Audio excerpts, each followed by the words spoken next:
Puts it in perspective. As you can see, we're borrowing the illusion of the economy. Now imagine where the economy would be right now if we didn't borrow all this money. You know, we're just renting right now. That's what we've turned into. So borrowing all this money, it keeps going up, and this is only through 2009, I believe. This next chart will be way up here. I'm going to have to get a taller television. Now what all this money printing does, it destroys the value of the dollar. In other words, we can buy less.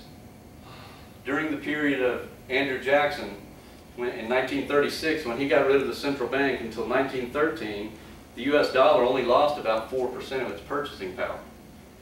1913 comes along, and now we lose 95, 98% of purchasing power. And that's still going down like crazy. So that's what the central bank does to us. So anybody out there that votes for the central bank, you're going to get what you deserve. They're going to take it all away from you. But the value of the dollar going down, down, down. And by the way, one of the things that happens too, if you go back to Jackson, the Jackson era, we had a terrible civil war. Yet prosperity in this country still was great through those almost 100 years that Jackson had gotten rid of the bank. Now the banks come in, guess what happens? How does the bank make money? They loan, right? What's the best way to loan money? To governments. Why? Because they got a printing press. How can governments spend the most money? War. They get wars started, and that's why we're in Iraq and Afghanistan. That's why we're never coming home. They got to keep a perpetual war going to keep the money spending, or the money borrowing going, so they keep loaning and loaning and loaning. So look how many wars we've had since the Federal Reserve came into existence. They're orchestrating the whole thing. It's good for them.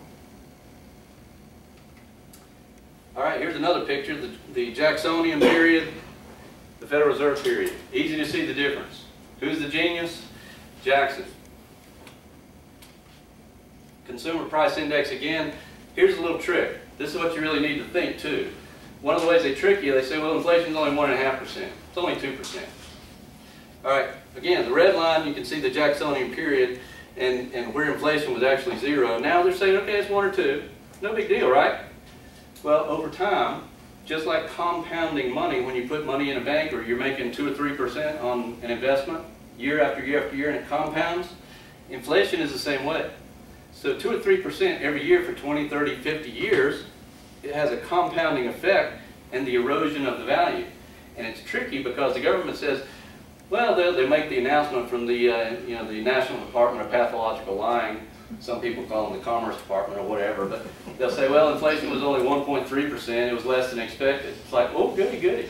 Well, the cumulative effect is disaster over time. This is why printing money is so destructive.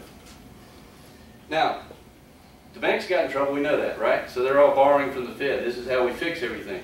When you're in debt, how do you get out of debt? You get more debt. That's their solution. So this is a chart going back through 2007 of bank borrowing from the Fed, right? And this one gigantic blip up, that was the savings and loan crisis in the 80s. So the banks had to come borrow a whole bunch of money from the Fed, right? Horrible. This goes all the way back to 1919, so you can see the mammoth amount of money they borrowed, this $8 billion.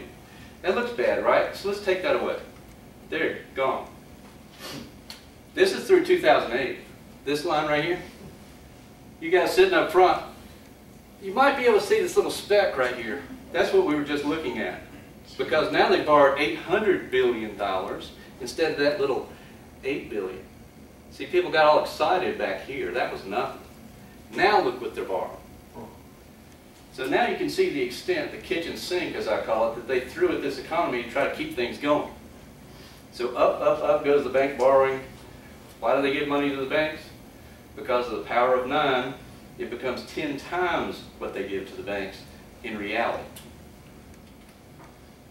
And this is a look at our budget deficit. I know some of you might be reaching for a tissue to cry right now, but as you can see, we're in the red. This is the new Obama plan. We got to get a taller television because we're going to be way down here pretty soon. This is how much money we're borrowing. This doesn't even account for the health care tax that's going to kick in and all the entitlements. So we've got red ink going from now until the end of time. We're all renters. Who owns the debt? This is real important. Who owns the debt? The blue line down here is the Federal Reserve. People don't realize the Federal Reserve owns most of our debt. Isn't that neat? And the orange line right here is foreigners. We know that China and Japan own a big chunk of it. So we can basically say that about 3/4 of our debt is owned by outsiders. Remember, the Federal Reserve is a for-profit, mostly foreign-owned bank. So the Federal Reserve and China and Japan, for the most part, own a good bit of our debt.